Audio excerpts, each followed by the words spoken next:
Let's see if I can, here, let's just move this over here a little bit. I think because of that, it's backwards on the, anyway, it doesn't matter. Because the picture coming at me is backwards. So how do you do it? So it's backwards, it doesn't matter, okay. So you can't ever use a whiteboard on it? Well, I'd have to turn it around, basically. Someone else would have to man it. It doesn't matter. Let's just leave it like this. Okay. Today, we're opening up another dimension, another element of Kabbalistic concepts. And that is the concept of thought, speech, and action. Thought, speech, and action are grouped together in Kabbalah because we call them the garments of the soul. Think about it a second. You have a garment. You have clothes. Depending on how you want to express yourself to the outer world is the kind of clothes you put on. When you go to the gym, you put on gym clothes. When you go to a sporting event, you put on the clothes of probably that team that you want to support. When you go to an opera, you're probably going to put on a tuxedo and a bow tie. When you go to synagogue, you're probably going to put on more formal clothes. But your soul also has clothes. Your soul also has a way that it can also put on and take off its clothes. What are the clothes of the soul? Thought, speech, and action. So now, if you remember, we spoke about this idea of kochot hanefesh, the power of the soul, the kochot of the soul. That's what the Sefirot are called. The Sefirot are called the kochot hanefesh. Yeah. Exactly. So they are the power of the soul. Now, these ideas, they're also called mehut ha'adam, the person's true essence. Kabbalah explains that mahut ha'adam, which means the person's essence, doesn't change easily. Basically, we are who we are. A person is who they are. You can't just expect that all of a sudden someone's going to have some kind of existential experience and they're going to change the person. There are people who do that. But generally, in a person's lifetime, they are who they are. They were created, we are all created, with a certain way of thinking, with a certain way of feeling. But what are we able to change? If you ask someone to change, if you want to change a behavior, what element of your behavior? You can't change who you are. You can't change your essence. You're wired a certain way. Men are wired a certain way. Women are wired a different way than men. It's part of the issues that people have with relationships in general. But you can change it. What? You can change You it. can change the following: thought, speech, and action. You can't change your essence. At this point in our studies, no. Is the essence the godly soul? The essence would be the godly soul. But everyone doesn't have the same essence? Does everyone have the same essence?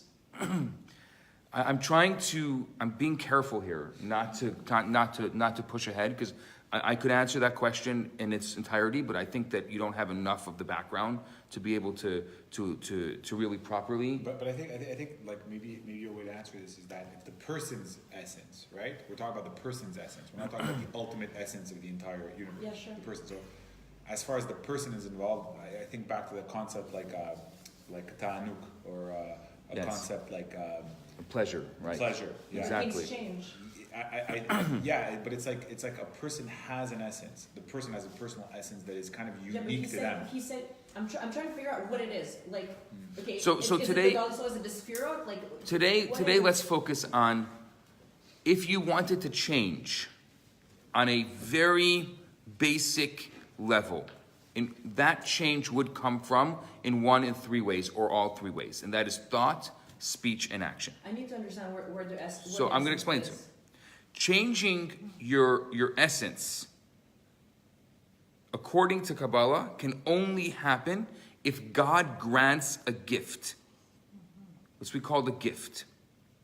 To clarify this, we have to understand what are the outlets that the soul has. In other words, the sechel, the mind, and the midot, the actions or the traits, are part and parcel of your very being. They have a means by which they express themselves. We call them levushei hanefesh, the garments of the soul. It's like a name. It's like a name. There are garments. They consist of 3 garments: machshava, thought; dibur, speech; and ma'aseh, action. These 3 garments are analogous to clothing. Just like you can change your clothing, you can also change your garments of the soul. In a spiritual level, the more a person refines thought, the more a person refines speech, the more a person refines their actions, the nicer a person's character appears to be. Because, and we're going to understand this soon, the garments of the soul are not really you. Yeah, but if you change So- your thoughts at some point, Of course. you're a pretty nice person, you know? Of course, if you change your thoughts at some point, you are going to become a very nice person. And even while you're changing your thoughts and you're being nicer, then you're going to be a nice person. But the point is that it's you on a relational level. It's you in relation to others. So we're saying this, that it's still somewhat superficial. It's how you appear to be. I don't understand how that... I get it for action and speech, thoughts I don't understand. Okay, that's a very good question. It's very easy to see that for action and speech, but thoughts are harder. We're going to explain that soon. But that's a very good point. Although Thoughts are not that unique to you. In order for you even to think, you're thinking with certain patterns, you're thinking with language, you're thinking with the certain social patterns, you're thinking about... Yeah, but he's saying if you have good thoughts, if you're at some point where you have only good thoughts, Yeah, that's amazing. like It's awesome. he's saying But it's you in that you're relation- still not necessarily a good person. I'm saying like No. The point is that we're talking about garments. And garments are not one with the essence of the person. So your thought, and this is unique, I think, to Kabbalistic thinking. I've never seen this in the world of psychology, where that your thoughts are not really part of your essence. That's a big statement. Exactly. That's a strong statement. Exactly, We're and I gonna don't we're gonna agree. qualify it soon. Okay. But it's a strong statement that your thoughts are not part of your essence. Now, the reason, Because even your thoughts, when you think about it, it's relational in a sense. Why? It's relational to... If you're on a desert island, you're still gonna have thoughts. Of course. Sure. But think about it. Your thoughts are never going to really be divorced from your past or from your society or from your language. If you hadn't learned to speak... Yeah, but someone who never did any of these things and would be on a desert island from his whole life would still have thoughts. It would still be a result of their environment, and you So understand? this, yeah, but it's not It's relational. Okay. It's relational. It's what he's saying is that it's not your true innermost essence. It's Exactly. still relational to your environment. It's like okay, And, I don't and speak. environment is Hashem too. So hold on a second. Before, Yeah. I think you guys are getting ahead of yourselves. Let's go through the process, and then I think it's going to become clearer as we go through the process.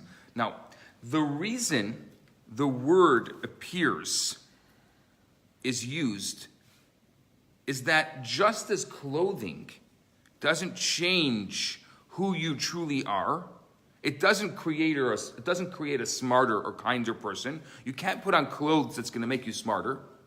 that would be fun. Yeah. The garments of the soul, in the same right, don't change the person's essence. Rather, they take what traits we possess, what traits the person possesses, and bring them to the forefront in a nice way. They're relational, completely. And through refining, I'm using key words here, through refining thoughts, through refining our speech, through refining our action, a person actually looks and appears to be nicer, maybe kinder, and maybe even more pleasant than they were before. So this is the reason why Rabbi Shneur Zalman, the Alter Rebbe, explains in the Tanya that a Beinoni, who he calls an average person, doesn't have the ability on a conscious level to change their traits from bad to good. All the Beinoni, all the average person can accomplish is to subdue evil thoughts, to control their improper, unrefined conversation, and to act in accordance with God's directives. So, there are different levels, just to go through the Tanya's understanding of this. There are different types of people. There are the 5 levels. The Tanya starts off in chapter 1. There is the tzaddik, the righteous person.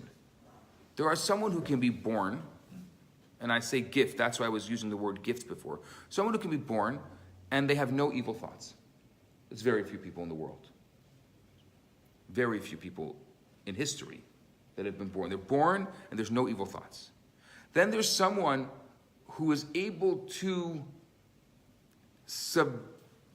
also, there's another version of it. What I want to get to is the Beinoni. The Beinoni is someone who is constantly bombarded by evil thoughts but doesn't ever act on them. Now, to be constantly bombarded by evil thoughts and not act on them means that the thought and the action cannot be part of you. Because if the thought and the action were both part of your essence, then you couldn't think something and say the opposite. You couldn't think something and do the opposite. If they were one with you, then you would have to be completely one with your thoughts and your speech and your action. Like a psychopath. Exactly. Schizo. Yeah, it would be somewhat I remember schizo. also another concept that was associated to essence was the concept of it's whole. It's indivisible, it's whole, it extends. Exactly. So if it's really whole, then you can't really go against it. The fact that you can go against it means it's not your essence. It could be something else. It's your thoughts, it's your thought patterns. It's still a part of you. Right. It's not. What you're saying is, in this scheme, it's not your essence. It's not. If it was your essence, if your thought, your speech, and your action were your essence, you would not be able to think something and do something else. And we can do that. And many of us do that often. Okay, but what does it say? It says at the beginning, like, that we don't have a chance to change our traits. Is that what you said? It's difficult. What did it say? It said No. That what? you started reading and said it's difficult to change our traits, and that's Essence. Your that's only the word it said. But I'm just- midot, which So which midot, are like connected the to your spirit? essence. Yes. So we can't change that, No. We cannot change the essence of who we are. but they get changed by changing something else.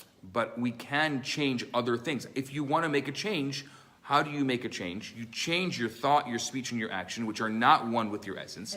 And eventually, as Alana was saying, it's going to affect your essence. That's a reality. It's going to affect you. Eventually. Right? So now, What you actually said at the beginning, you said an essence doesn't change easily. So you can influence it. you can definitely influence. Think about it. Like Leo was saying, if you end up doing good things for a long time, you're going to be a nicer person. But the fact of the matter is, it is somewhat superficial because it's a relational part of yourself. It's not an essence. It's not the core identity part of yourself. I get it, but for the thoughts, I don't get it. Okay, we're going to get to thoughts. We're going to get there soon. So now let's understand how the garments of the soul operate. Remember, the garments of the soul are the reference to thought, speech, and action. How do they actually operate? Kabbalah explains how they operate by introducing the following ideas. In Kabbalistic teachings, there's a concept called olamot. Olamot means worlds. This refers to the creation of the supernal spiritual realms that express a certain degree of godly unity. I need you to repeat that. No problem. There are supernal spiritual realms. There are worlds. Those worlds express a particular degree of what we're going to call godly unity. Now, let's explain it. The 4 worlds are like this. The world that is closest to God, if we call God Atzmut, or we call Or Ein Sof, the light that has no end. That's the reference, the Kabbalistic reference to God. So the world that's closest to God is the world of Atzilut. This is the world that's closest. Below that world is the world called Bria, which is the world of creation. Below that world is the world called Yetzira, which is the world of formation. And below that world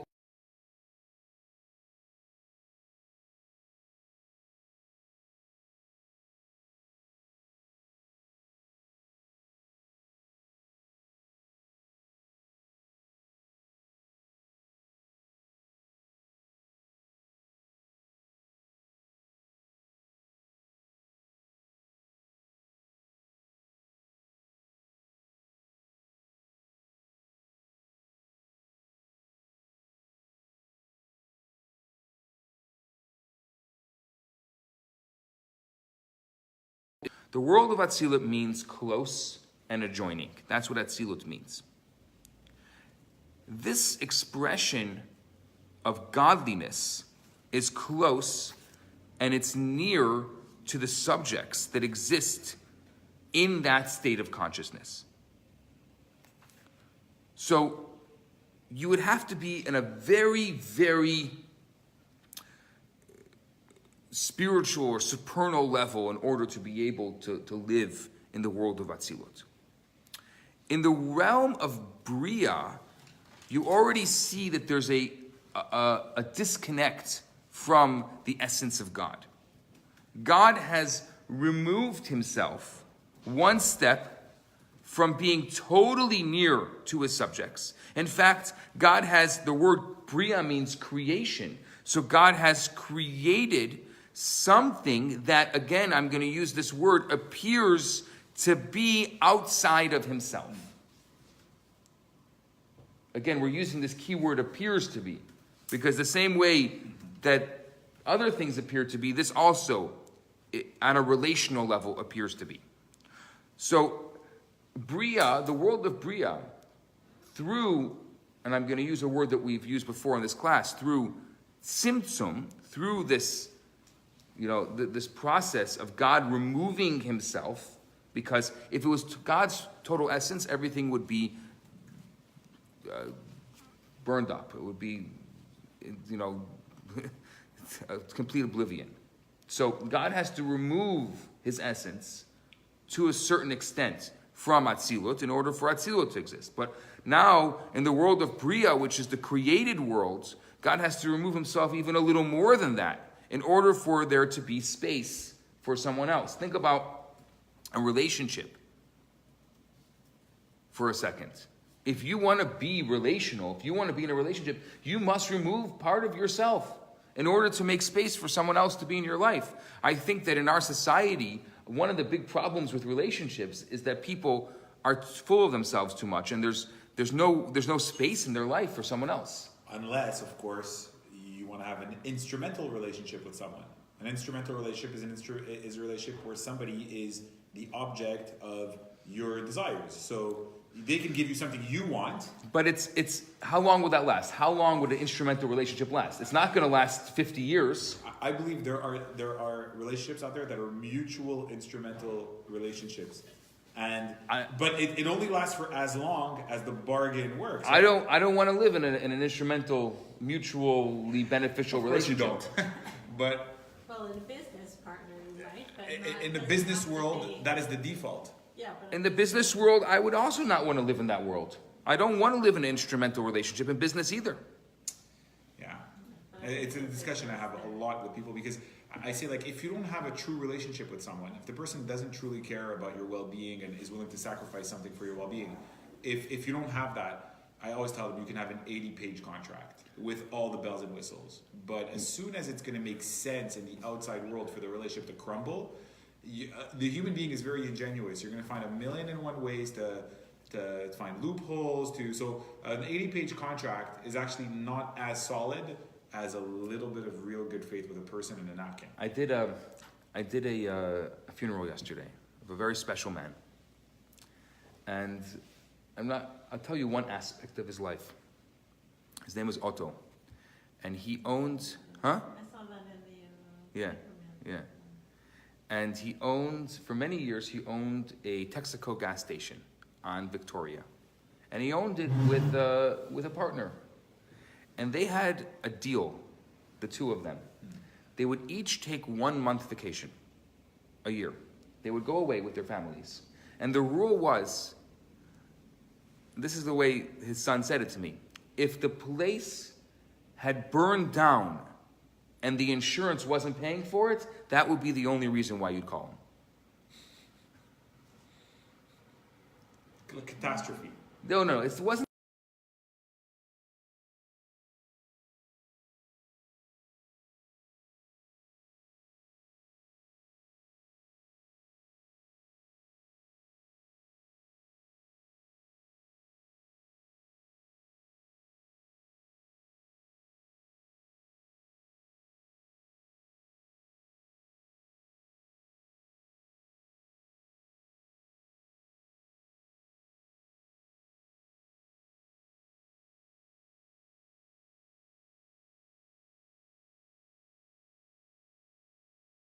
Because it reminds us of who we really are and what's important about us.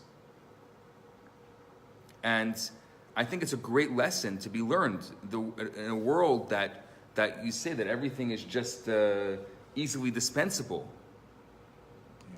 The ability that you have to literally be in a partner. So it's not only in a romantic relationship, in a business relationship. I think the same thing applies. The trust, the communication, all those elements are so important as well. When you think about it, there's a lot of features of the modern world in general that encourage the development of these instrumental relationships. Number one, when there is no more common values between people don't feel like they speak the same language at the values level. Number two, speed. We have no time, so right. You can't develop a true relationship with someone if you're not spending any time with them, including inside your own family. If you're not being relational with them. Not being relational. Relationship, the definition of relationship is that you need to be relational. That's right. So let's go back to these levels of God. So the first level of God's relationship with us is this world of Atzilut. Then goes into the created world, the world of Bria. Now, in order for Bria to truly exist, there needs to be the appearance of something that's outside of God himself. A world that feels and thinks of itself outside and separate from God. Is it actually outside and separate from God? Obviously not. But it needs to think that. God doesn't need to think that, but it needs to think that. And obviously you can start seeing the sparks of what will end up being our world. In this concept of the world of Bria,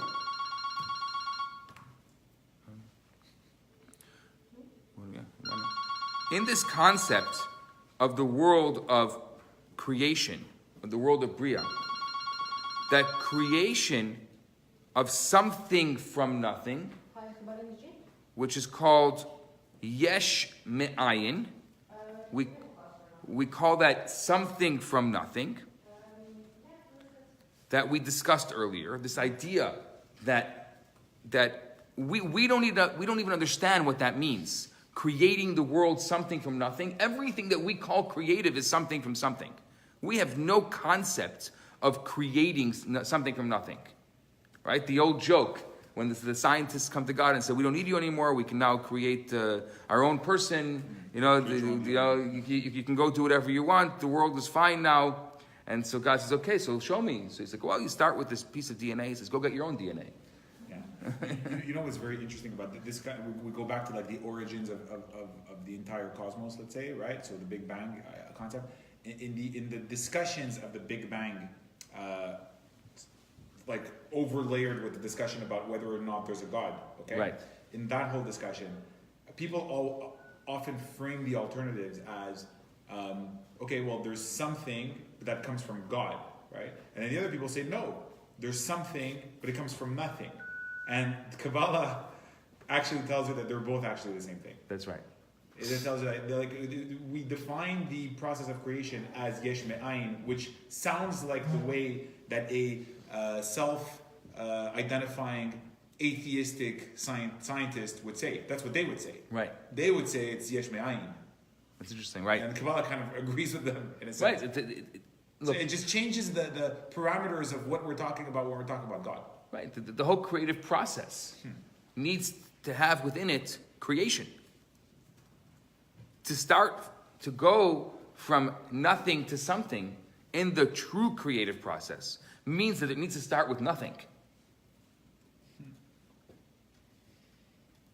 And only then can there be the emergence of something. So difficult. Well, of course it's going to be difficult for us to understand because we don't know nothing. Yeah. You know, and someone says, oh, what are you doing? You say nothing. You're not doing nothing. At every moment in time, we're doing something. And anything that we think that is truly creative is something from something. We don't know something from nothing. Even the word nothing, it's like, it's not really what it seems to be, because it's really, what we mean is the following. We actually mean nothing that I can understand. Because or nothing that I can put my words to. Yeah, that's right. It's right? I'm trying to be relational. My concepts. And again, one of the garments of the soul is speech. So part of that is the speech. There's nothing that I can put words to. So what we should really be saying is not nothing, but nothing at this moment that I could put words to. But I'm definitely feeling something. I'm definitely doing something. I'm definitely breathing air, if anything. It's like what the scientists say, when people say, what came before the Big Bang? And so, again, scientists would say the same thing that Kabbalah says, like, you have no frame of reference for thinking about that. Exactly. It's like, you are a being in space and time, and you're talking about something that existed before space and time. So, just like stop wasting your time. One of the examples I always give is what came before the Big Bang? Kajumaba. Was that? Exactly. You can say whatever you want. That's a word that I made up. Exactly. Yeah. You can say whatever you want because there's no way that we can relate to it. It's really interesting because then I realized like we do have like holiness in place and time. We have holiness in place and time. Yes. Which is really interesting. Yes. In that. If you think about it in that reference, absolutely. So now we're starting this kind of spark of the creative process. The third manifestation of God is this third world, which is the world of Yetzirah. It's also called the world of formation.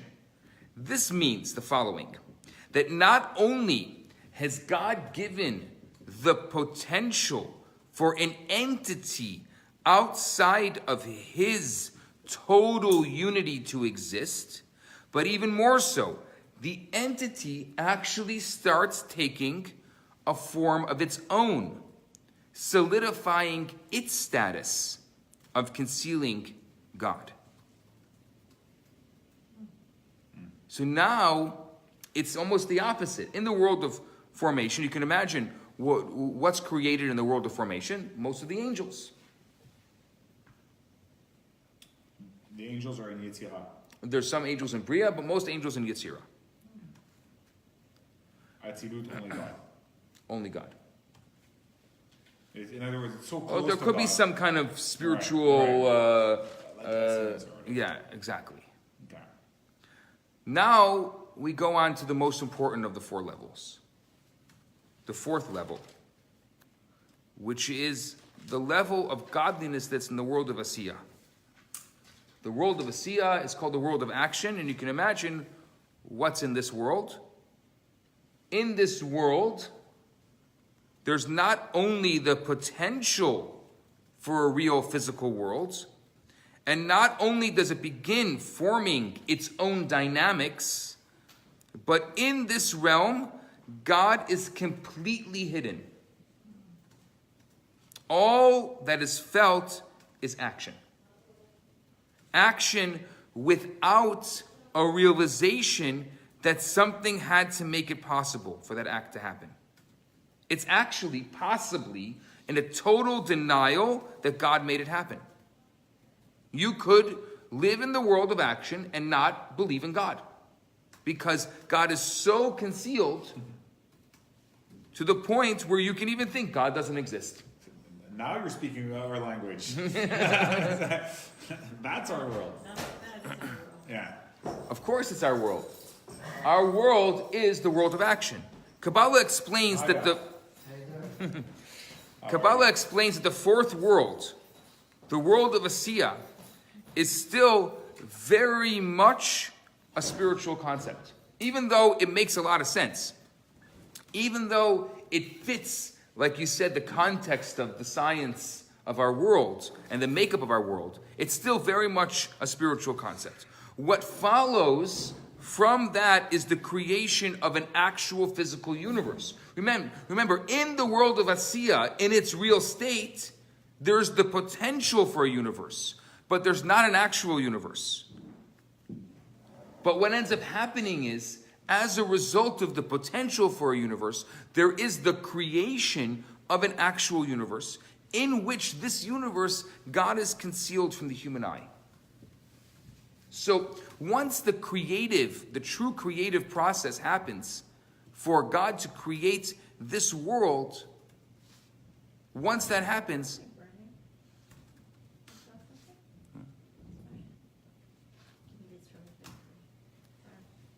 it's God is concealed from the human eye. Now, all of these worlds are not only to be understood as metaphysical thoughts, which are removed from our real world.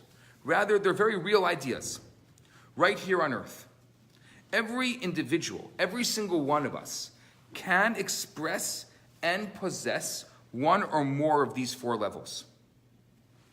All it takes is a consciousness effort to recognize what is going on in life. So, for instance, let's say an individual, myself, someone else, desires to be godly. Let's say I want to be godly all the time.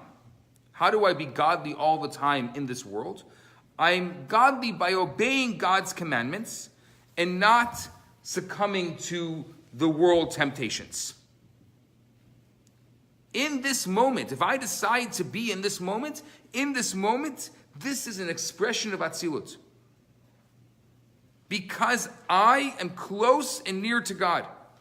And therefore, at this moment, I feel a complete unity. Even if it's Shilul Lishma? It's impossible for it to be not Lishma? it has to be Lishma. You just do it. Okay, yes. The answer is even if you don't mean it. Even if you don't mean it, yes. If you are, which means, but think about it.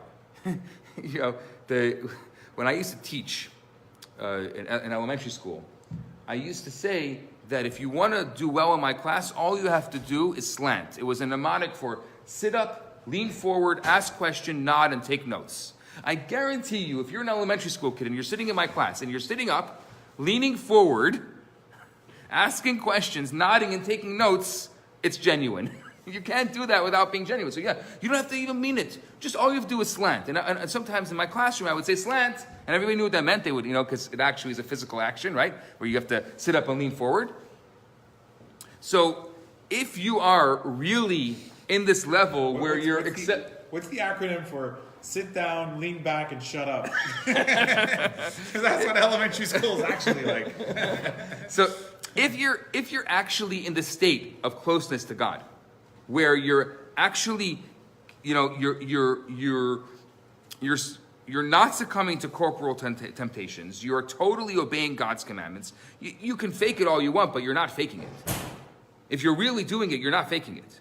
Now, on the other hand, when you feel like doing God's will, let's say sometimes, but at other times you want to goof off. This is an expression of one of the other three worlds. Because automatically, what do you have? You have some of yourself outside of God in that conversation. The moment you say, I want to do my own thing. We had a debate on Monday night in our class about the difference between being independent and being a follower. In our world, it was a bit of an existential moment that I had really understanding this in the class. In our world, we all want to be independent thinkers. We all want to be independent doers. We want to experience everything in our world in my own way. Now, what do I say? I'm going to follow when I want to follow. That's not being a follower. If you talk about follow as on one extreme and independent thinking is on the other extreme, and I'm going to follow when I want, no, that means you're always being an independent thinker because you can decide what to follow. Being a follower in this connection is that you really, genuinely, for this moment, could you imagine going to a mentor, going to a rabbi, going to a teacher and saying, I have a question for you. And whatever you answer, I'm going to do. No, we don't do that.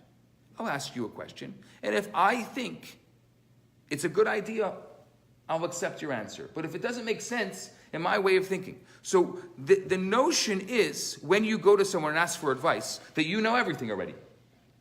You must know everything. Unless you willingly, voluntarily give away some of your, because you rationally know that in this domain, your old ways of thinking didn't work. And you didn't know. And that takes what? Humility. You have to have humility. Without it's that symptom. That's right. What we talked about last week. You can take all the advice in the world. You can read all the books in the world. Exactly. And you pick and choose when to do what. You've done actually nothing at all. All you've done is you've put a halo over your head, right? And you've given nice names and right to different things. In our world, everything's a survey, right? Yeah. I don't know. I'll go to this one. I'll ask advice. I'll go to this one. But what do we do at the end of the day? We're just looking for the person who's going to already just kind of mimic what we knew already. It's not real advice. We're not really looking for advice. We're looking for someone to justify what we already planned.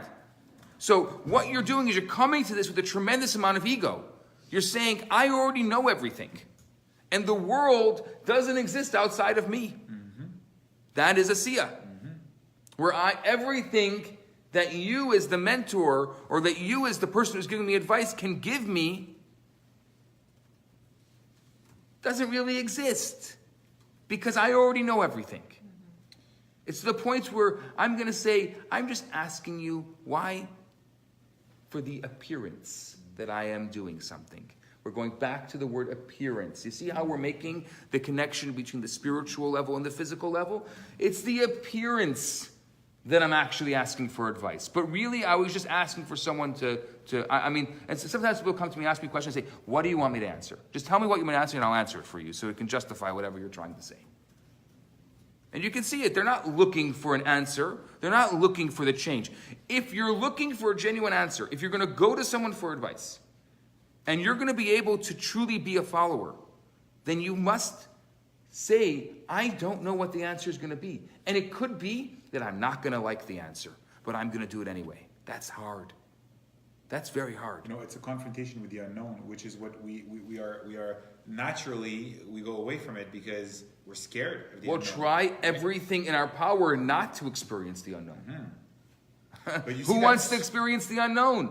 I want to be in control. What you're saying is I'm giving up control of my life for a moment to something higher than myself. Oh no.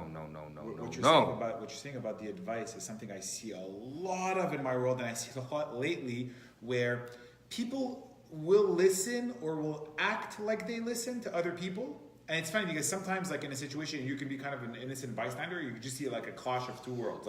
I see this person with this kind of experience and this person with a completely different experience. They don't speak the same language. They're getting together because they want to make a deal eventually, right? Right.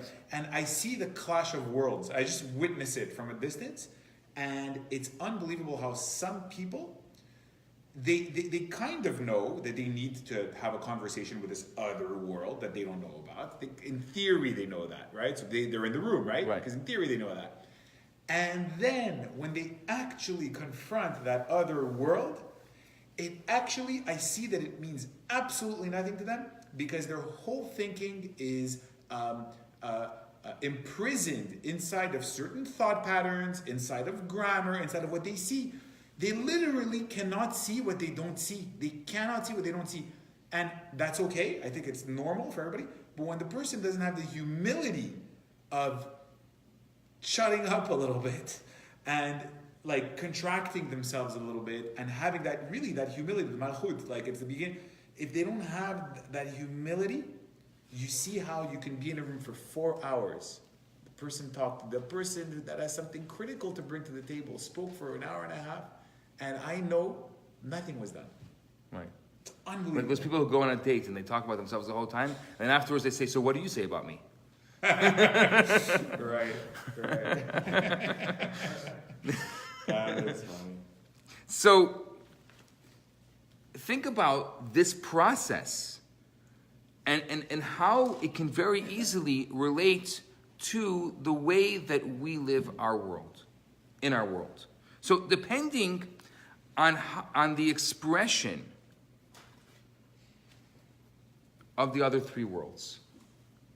So let's say depending on how a person is removed, or how removed they are from, let's say, the essence of God, because that's what we're talking about here. If the majority of the time the person feels this way, then they're going to be expressing the world of Yetzirah. If you really feel like I want to be one with God, which I don't know how many people are actually able to do that. It's very difficult in our society. But if you feel that it's only the minority of the time, then this would be a manifestation of the world of Bria.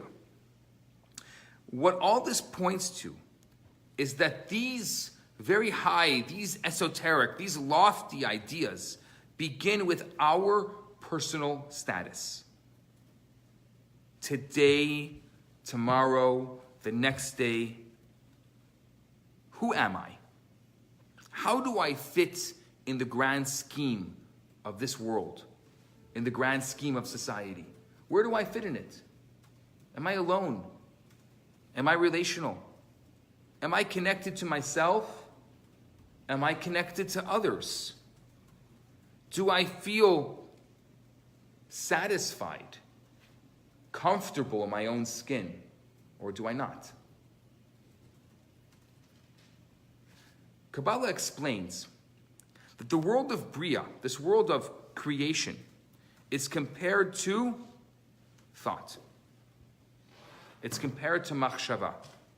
Just as thought is constant and totally private, so too does the notion of Bria represent a constant and private notion of creation. This means that in the physical universe, from Bria's perspective, from the world of Bria, from the world of creation's perspective, it's still very much bound and connected to God in a way that doesn't allow for any separateness. But it's separate. It's already somewhat removed, but like us, we can't ever stop thinking. And we think that I can think something and say something else. People think this, it's not true. We'll talk about this in a second. But people think that whatever I think is really mine and no one has any idea what I'm thinking. This is why machshava, thought, is called levush hamayuchad, which means a designated, constant garment. A designated, constant garment. It's constantly working even when we sleep. Thought doesn't stop until the very last moment of life. And according to Kabbalah, even after life as well, thought still moves to a certain extent. In this sense, thoughts are very private. They're subordinate to the sefirot, to the kochot hanefesh, to the power of the soul. Bria, the world of creation, is the same way. It is the beginning of creation, in that it has been removed from God's world. It's been removed from the world of Atzilut, but it's not yet identifiable because the godly energy of Atzilut overshadows it. On the other hand, you see where we're going with this. Speech and action are compared to the worlds of Yetzirah and Asiya. Asiya, we know, is the world of action. But Yetzirah is the world of speech. Yetzirah is the formation world. It's the formation and development of a world by exemplifying the radiance of God as a lead-in to reality. Dibur, as we call it, speech, also manifests this idea within the human framework.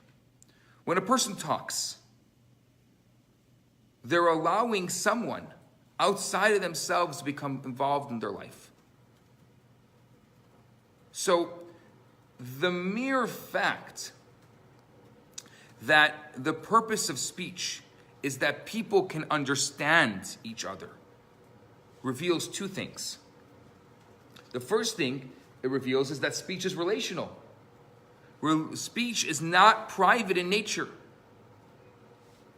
And number two, it reveals that speech is not continuous.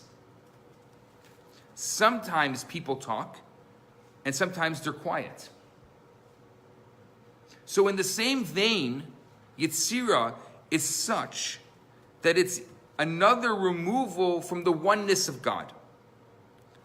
Yetzirah isn't as close to God as Bria, which is a closer level to God, just as thought is further from a person's essence than speech. Thought is constant and private. Sorry, the speech is further from the essence than thought. Thought is constant and private, and speech is irregular and public. This is why speech is called Levush HaNifrad. Levush HaNifrad, it's over here on our board, is a garment that has been separated from the person. This garment isn't here just for the person, but it's here for the outside as well. So since dibur, since speech is a levush hanifrad, which means what? That it's a garment that has been separated from the person. Ma'aseh, action, is all the more a levush hanifrad. It's all the more separated from the person. Action is entirely removed from the person's intellectual and emotional experience. Action requires more effort and is more intermittent than speech. You see how it works on the gradation of the levels? Requires more effort and more intermittence right. than speech.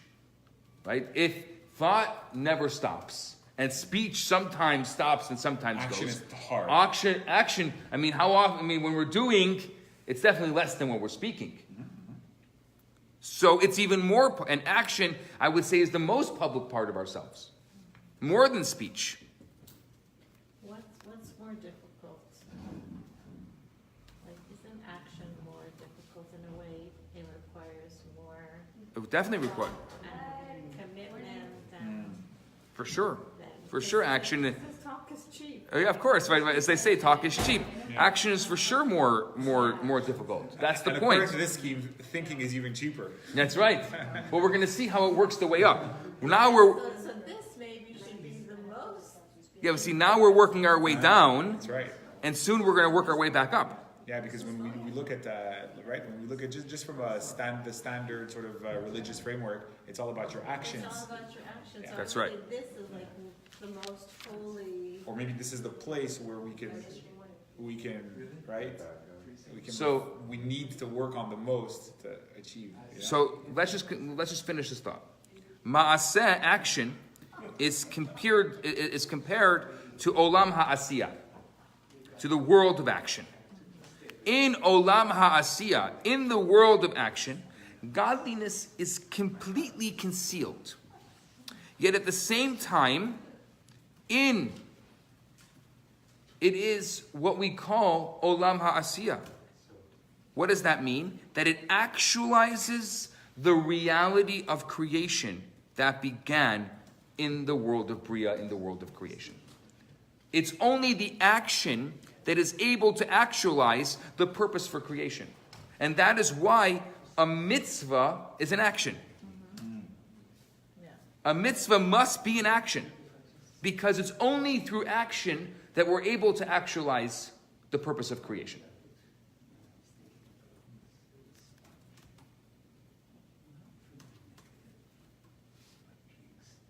You follow? It's very interesting when we say the purpose of creation. We don't think about it like this, but yeah, there's a phase which is creation, and the creation only gets fully realized by the action. That's right. So the purpose of creation is action. Which means, It's not imagine like if a mitzvah was a thought. It's not a theory. It's kind of like a wiring of how reality works. You know, it's not like a. It is. It's the inner wiring and the workings of inner reality. Wiring more than it is like a cool idea. You know, that's the way that it's. Imagine for a second. Let's just entertain this. Imagine that a mitzvah was a thought. What would happen? Not much. Could you imagine if it was a mitzvah to think a certain thing? That would be very hard. It'd be very hard. So it's almost, it's a gift for us because it's not practical for a mitzvah to be thought. And to a certain extent, it's not even practical for a mitzvah to be speech. Because it's fleeting. It could be yes or no, and you can say one thing and you can mean something else, and you can mean something and you can say something else. But action, we know what you did. I took the pen out of the jar and I put it on the table. We know, it's clear. And that's why if you look at the way the Torah looks at all of this, you're going to see that the Ten Commandments are not, if it's interesting, I often ask students, what's your manifesto? If you had 1 minute to tell the world something, what would you say? And often I get these really vague ideas like, I want to make the world a better place, or the golden rule, do only to someone what you wouldn't do, or one of these really nice, memes from Facebook. Yesterday somebody was memeing because I was at the funeral. Somebody said a very nice line that somebody said, someone said that you only die once, but you live every day. Somebody said, I only live once, but the other one said, you only die once, you live every day. It's a meme from one of these memes. The point is that the Torah is very direct. If you look at the Ten Commandments, you're going to see they're very direct. They're not make the world a better place. Tikkun olam, repair the world. That's not what it's saying. It's saying a very direct thing. Do not murder. How do you interpret that? Do not murder. Do not steal. Do not covet thy neighbor's wife and possessions. Believe in one God. Do not have any other gods. Honor your father and mother. They're very, very direct. They're directives. I would call them not commandments, but rather directives, because they're direct. Even though in our definition of directive, it means a good idea. But I'm saying that they're direct. They're not vague. You don't have to spend time interpreting them. And that's the entire point of what a mitzvah is. If you want to actualize the purpose of creation, you must do action. And that's why this world is called the world of Asiya, the world of action, because it makes sense that of the three garments of thought, speech, and action, that action should be the main thing. And if you want to actualize the purpose of creation, do.